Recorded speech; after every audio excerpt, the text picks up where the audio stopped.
you all. May God protect our troops. Thank you.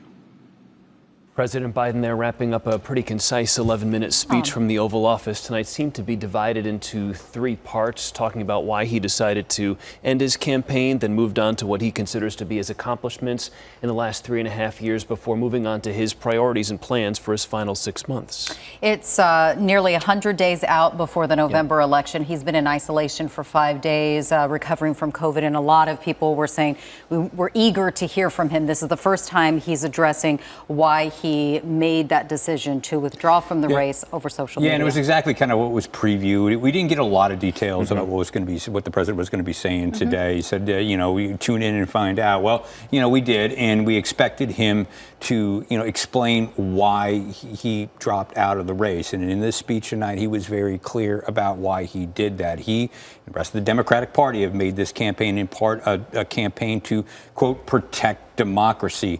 And the president was very clear about that. He did not want to put himself in the way of doing that. And he felt like, you know, he had to get out. He said he wasn't going to let personal ambition get in the way of that. He referred to other previous presidents. He kept referring a couple of times that presidents aren't kings. These are the reasons he laid out why he got out of the race. That's what he's going to focus on moving forward. It's a bit like a quasi State of the Union address, right? You can say all these things you want to work on and move forward on, but we'll see if that can even happen at this point. Some of the things he wanted to say was he's going to continue to call out hate and extremism. He wanted peace in Gaza.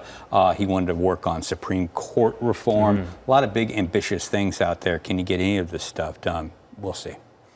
Not an overt campaign speech, though, and he did talk about the things that he still wants to achieve in his 6 months still in office, but talking a lot about passing the torch to the next generation. Yeah. Well, we'll see. I think that was kind of a stark contrast to the speech that former President Trump gave in front of a rally earlier today. Definitely two different tones we're hearing from President Biden and former President Trump. So we'll see, I guess, if that carries on through the rest of the campaign season. Yeah, they definitely will. I mean, there's a lot going on. It seems the cap was another wild time here in American politics right now. And I know we have to go, but just 10 days ago, he spoke from the Oval Office talking about the attempted assassination of former President Trump, and here he is back in the Oval Office today, and so much has happened in those 10 days. And now we got to go. It was clear after that, in the past couple of weeks, 3 weeks, he did not want to make this decision. Ultimately, he did, and he explained why tonight.